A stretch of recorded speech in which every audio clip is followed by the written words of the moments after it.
Graça e a paz do Senhor Jesus, meus amados irmãos. Daremos início hoje à nossa 7ª semana de meditações do livro A Bíblia Toda, o Ano Todo, de John Stott. E esta 7ª semana trata do tema Os 10 Mandamentos. Durante esta semana, consideraremos os 10 mandamentos e suas implicações para nós hoje. Mas antes, é importante destacar 3 verdades relacionadas ao assunto.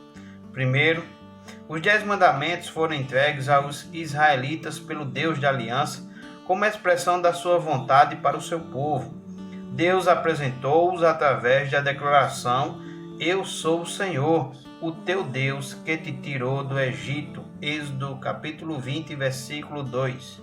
A obediência aos mandamentos era a parte que cabia a Israel no pacto com o Senhor. Segundo, os 10 mandamentos foram resumidos por Jesus ao juntar 2 leis em uma só: amar a Deus com todo o nosso ser e ao próximo como a nós mesmos.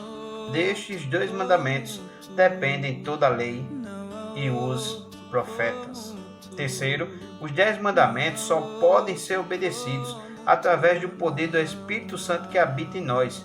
Como Paulo coloca, Deus enviou seu Filho a fim de que as justas exigências da lei fossem plenamente satisfeitas em nós, que não vivemos segundo a carne, mas segundo o Espírito. Sem a obra interior do Espírito, a obediência radical do coração, exigida por Jesus no Sermão do Monte, seria impossível. Agora eu apresento para vocês os nossos subtemas desta semana. O primeiro subtema será o primeiro e o segundo mandamentos. O segundo subtema, o terceiro e o quarto mandamentos. O terceiro subtema, o quinto mandamento. O quarto subtema, o sexto mandamento.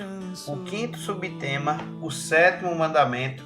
O sexto subtema, o nono mandamento. E por último, o sétimo subtema será o oitavo e o 10º mandamentos.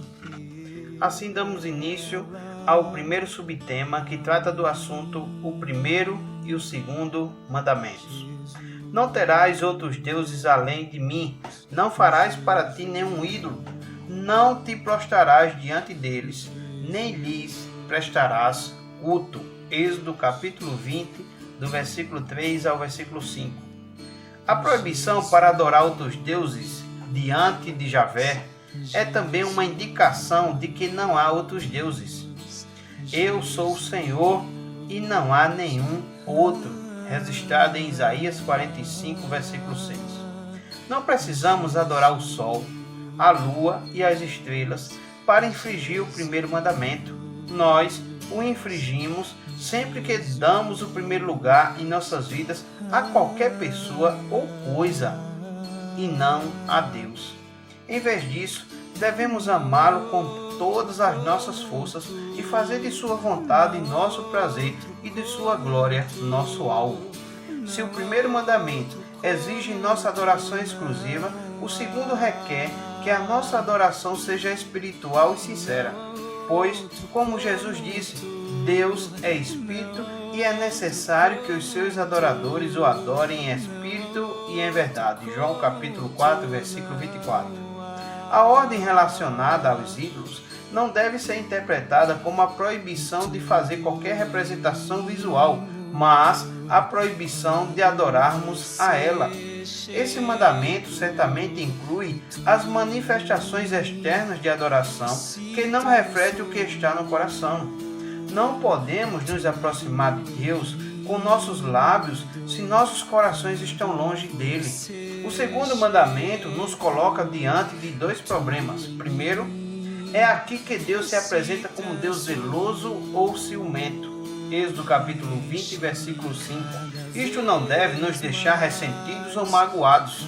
O zelo ou ciúme é um sentimento que implica uma rivalidade, e é nesse sentido que o texto se refere. Deus se recusa a dividir sua glória com outro, simplesmente porque não há nenhum outro com quem compartilhá-la. O segundo problema é que Deus diz que castiga os filhos pelos pecados de seus pais. Isso pode parecer injusto, mas é certamente verdade que os filhos sofrem as consequências dos pecados de seus pais.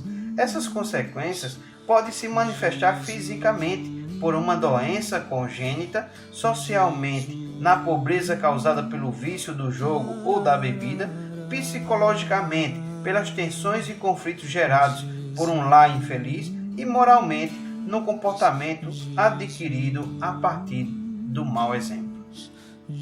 Para saber mais, você pode ainda meditar em João capítulo 4, do versículo 29 ao 24. Que Deus abençoe esta semana de meditação, que Deus abençoe sua vida no nome de Jesus.